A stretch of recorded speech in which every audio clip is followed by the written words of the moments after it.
Eliyahu Hanavi.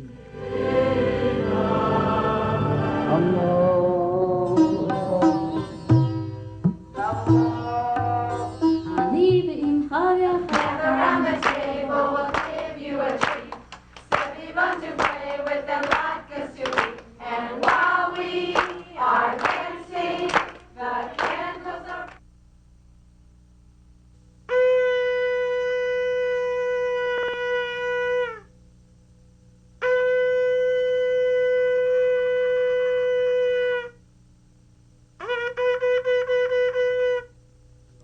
Hear, O Israel, the Lord our God, the Lord is one. You must love the Lord your God with all your heart, with all your soul, and with all your might. Take to heart these words with which I charge you this day. Impress them upon your children. Recite them when you stay at home and when you are away, when you lie down and when you get up. Bind them as a sign on your hand, and let them serve as a symbol on your forehead. Inscribe them on the doorposts of your house and on your gates.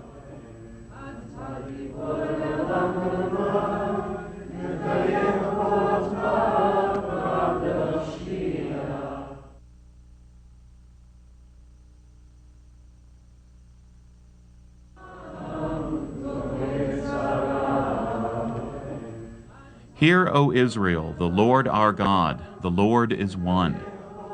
The Shema, recited by devout Jews in their daily prayers, expresses the creed of Judaism. It is found in the Torah. The Torah, in its narrowest definition, refers to the 5 books of Moses, the first 5 books of the Old Testament, the sacred scriptures of the Jews. Sometimes called the Law, the Torah was passed down from Moses, and it tells the story of a people, a land, a way of life, and a relationship with God. In a broader sense, the Torah embraces the whole of authentic Jewish teaching. Judaism became official at Mount Sinai. Judaism started with Abraham, continued with Isaac, Jacob. Jacob had the 12 sons who became the 12 tribes. They went down to Egypt, and after 210 years they left Egypt, and 40 years later they entered into Israel after having previously received the Torah at Har Sinai, on Mount Sinai. And the 40 years they spent in the desert were 40 years of purification, where they had to leave the evils and the impurities of Egypt, where they had been immersed for 210 years, and spent 40 years in a desert atmosphere, cleansing their souls and their minds and their bodies, and studying Torah in preparation to entering into the land of Israel. The Torah is one of the 4 cornerstones of Jewish faith. It is a living law handed down from God to Moses on Mount Sinai, and passes onward from generation to generation. Western culture views humility as being a put-down. For us to be able to recognize that our limited perceptions can be expanded to include a perception of the infinite, the first step that we have to be able to accomplish is not to see ourselves as a barrier.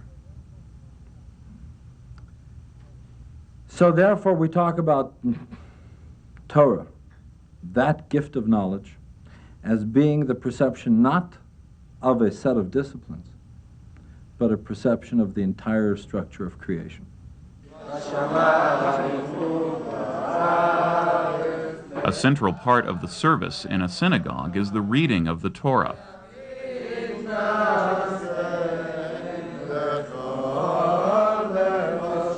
The scroll is first paraded around the room so that the congregation can see, touch, and kiss it.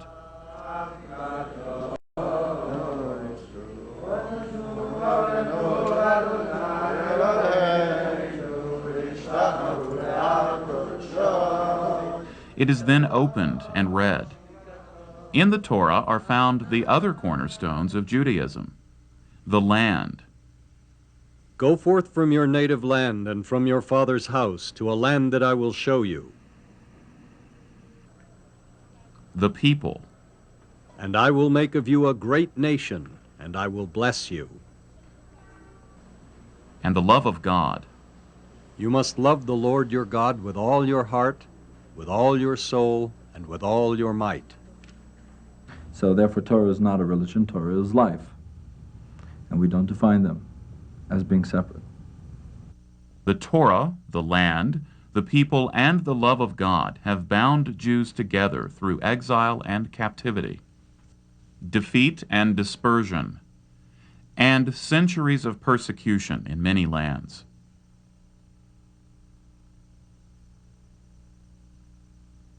The Holocaust occurred during the Second World War, when millions were held captive and murdered because they were Jews. From 1933 to 1945, nearly 6 million Jews were killed by the Nazis. Evil achieves its purpose by our perceiving through it or overcoming the challenge. It is specifically there as the obstacle. We can get caught in the obstacle, but it is only an obstacle with the specific intent that we overcome it. Therefore, evil can never overcome good. There is never the threat that evil will dominate the world. Evil will be as perfect of a challenge as we are capable of overcoming. And that's as a creation as a whole, and that's for every individual. When the war was over in 1945, those who survived the camps, as well as other Jews from all over the world, moved to Palestine, a predominantly Arab country at the eastern end of the Mediterranean Sea, and fought to establish the state of Israel. God said to us, it is yours, it isn't theirs. And then that's the Jewish position. We have this land because we have a mandate from God that this is the land that we are destined to inherit, and this is the land that we are destined to fulfill our function and role as the Jewish nation. In 1947, Palestine was divided by the United Nations, and Israel was declared a state. The Jews finally had a homeland for the first time since 70 CE. From all over the world, Jews that had been living in other cultures moved to Israel. What the Jews found when they arrived in Israel was a desert land with a very limited capacity for agriculture. A few collective farms called kibbutzim had been established by early settlers, and these were used as models for a great many others. By working together toward the common goal of making the country self-sustaining and with limitless human energy and resourcefulness, the Jews made the desert bloom. They developed new agricultural technologies and communities where all shared equally the responsibilities and rewards. Today, these communities continue to provide Israel with much of its agricultural produce and provide a powerful bond with the land for their residents.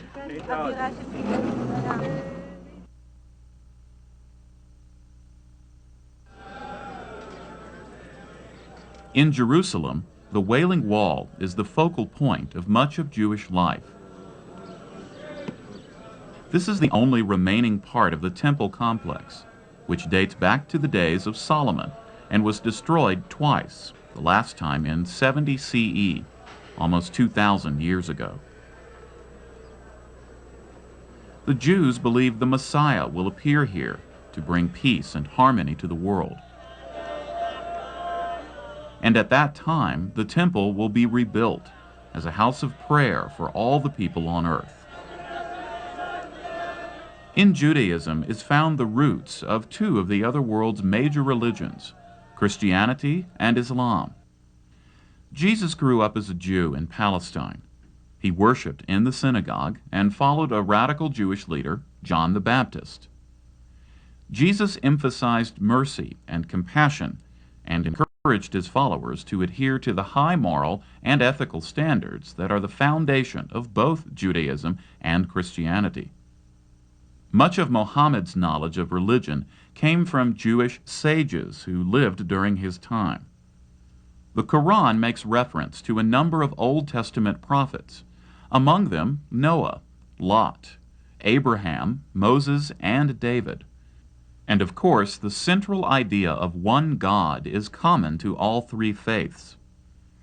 In Jerusalem, these three faiths share and dispute the same ground. Within a relatively small area in Old Jerusalem, Solomon built the first temple of the Jews. Jesus preached, was crucified, and, Christians believe, ascended into heaven. And Muslims believe that Muhammad took his night journey from Jerusalem to heaven, where Islam teaches that he visited the throne of Allah.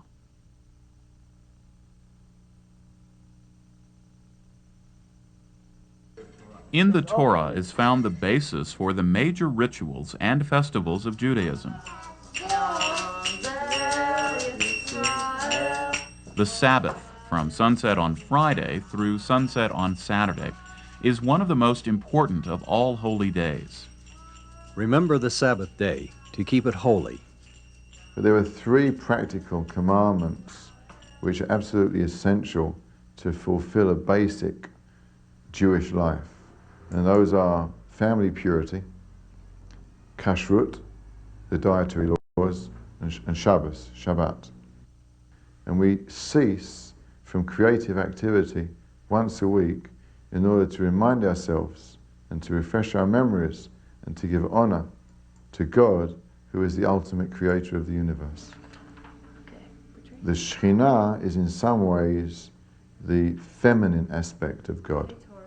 In fact, Shabbos is called Shabbat HaMalkah, the Queen Sabbath, the Sabbath Queen. And that is ushered in various stages, but the ultimate pinnacle is, I suppose, the lighting of the candles by the woman of the house, when she says the blessings on the candles, and that light of that candle signifies the presence of the Shekhinah, of the Sabbath Queen in the home. The Jewish calendar year begins in late September or early October. Judaism's most solemn festivals are observed at this time, in the autumn of the year. The Days of Awe celebration begins on the eve of Rosh Hashanah with the blowing of the shofar. Blessed are you, Lord our God, King of the universe, who has sanctified us by your commandments and has instructed us to hear the call of the shofar. Rosh Hashanah is the Jewish New Year, a commemoration of the beginning of the world, and a time when individual worshipers begin a 10-day period of repentance, renewal, and remembrance. Kol nidrei vesorei. The Days of Awe end on Yom Kippur, the Day of Atonement, a time to pray for forgiveness for oneself and others. In the Jewish part of Jerusalem on Yom Kippur, the streets are completely deserted. Everyone is worshiping at a synagogue. What we're saying is that Torah is life, and life is Torah. And therefore we have the statement in the Talmud that says, had God not given the Torah on Sinai with the 613 commandments in there, we would have been obligated to go out and learn them from nature.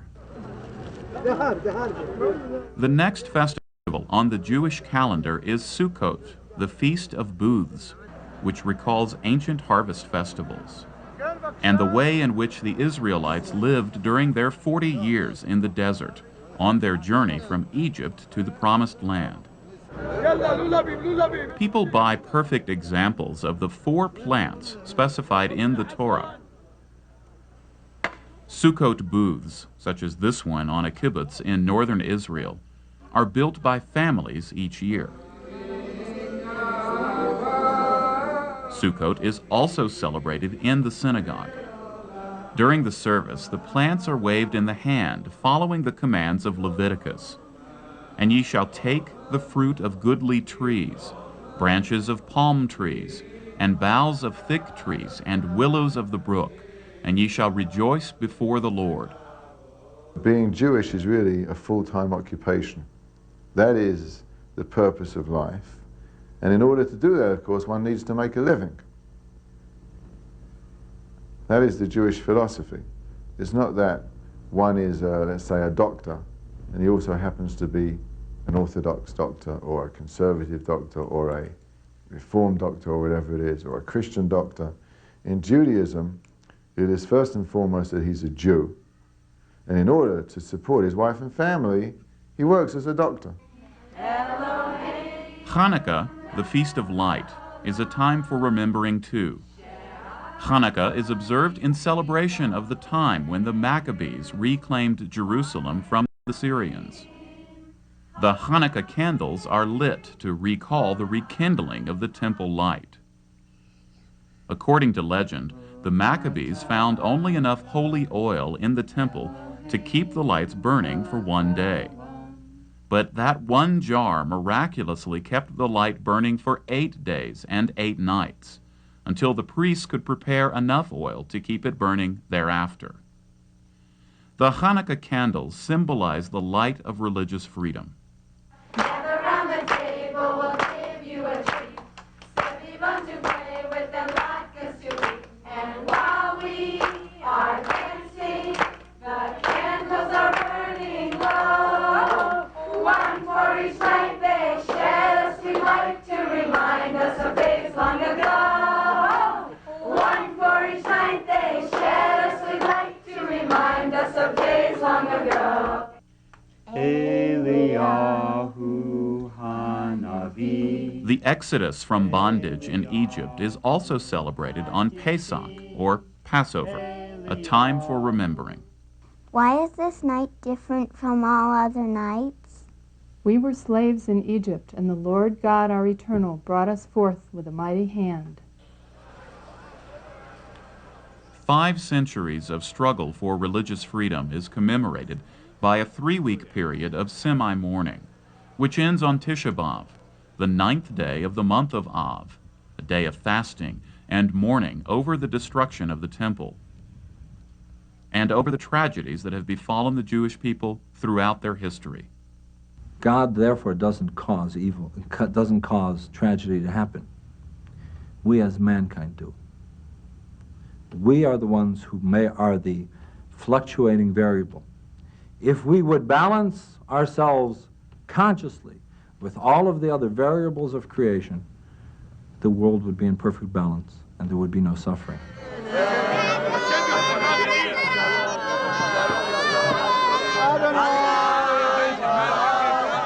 At the age of 13, Jewish young people accept the duties, obligations, and privileges of an adult Jew. At his Bar Mitzvah ceremony, the initiate is recognized as a man of duty, or a son of the commandments.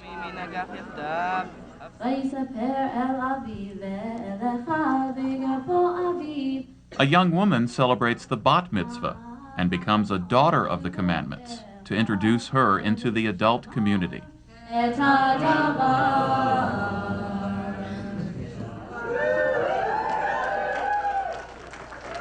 Bar Mitzvah is Hebrew, and it means, it's actually Aramaic. Bar is Ben in Hebrew, and Ben means son of. Bar Mitzvah means son of the mitzvah. In other words, this person, this young man, is now an obligated Jew to fulfill the commandments.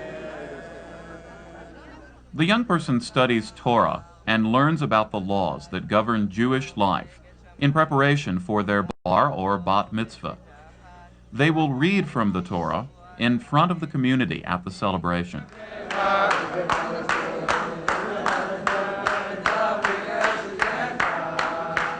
In addition to its serious side, the bar mitzvah or bat mitzvah is a joyous family occasion and a time for congratulations and gift giving. For it is the beginning of adulthood and full membership in an ancient faith that began more than 5,000 years ago.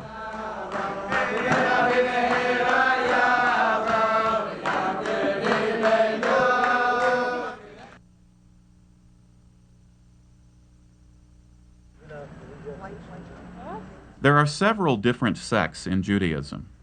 The most orthodox are the Hasidim, or mystical Jews. Many of them dress in the same way as their ancestors in Europe did 100 years ago, and they follow the commandments very strictly. And the Yid is like a precious stone. Although it is quite unusual, there are some Hasidim who combine their religious traditions with artistic representation to express their mystical view of life. Look, basically, when you see a person dressed in black, in the street, you not always can take for granted he was always like that. Mm-hmm. But nevertheless, as an artist, you can be black and full of color. In the Orthodox synagogue, men and women sit in separate areas. The men conduct the service while the women watch. There's going to be the blessings of the stars and the blessings of the sand. The Reformed sect, on the other hand, expresses a much more modern view in dress, worship service, and customs. In the past, the role of women in Judaism was largely confined to keeping the home in accordance with Jewish law.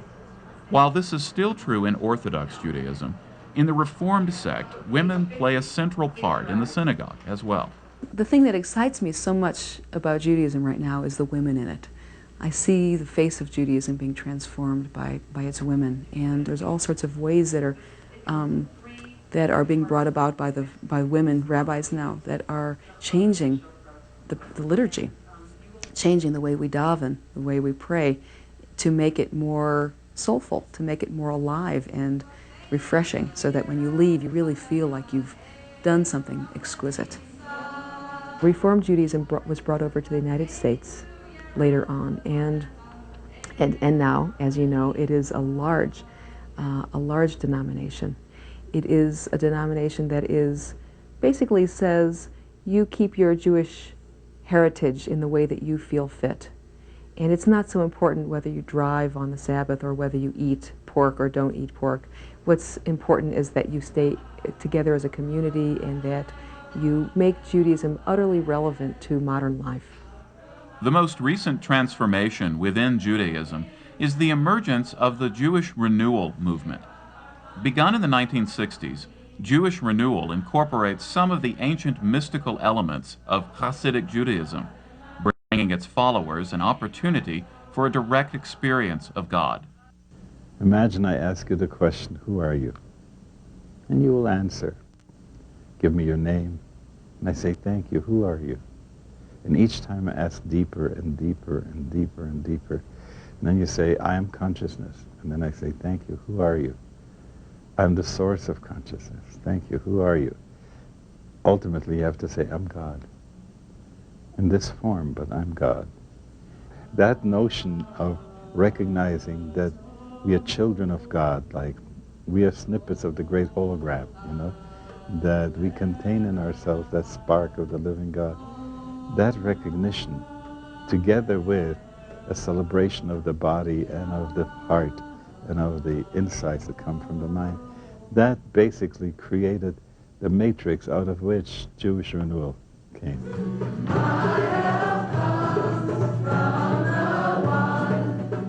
We do a lot of singing and dancing because when the body is awakened and the heart wakes up too, then the heart wants to express itself. And all of us, if we get an opportunity to dance when we aren't watched by other people, everyone is a ballet dancer, Other elements are an openness to the wisdom of other religious traditions, such as Buddhism and Sufism, equality of women and men in shaping the future of Judaism, and a concern for healing the environment. This movement emphasizes a joyful approach to religion and spirituality with chanting, dance, and meditation, as well as traditional prayer and study of Torah.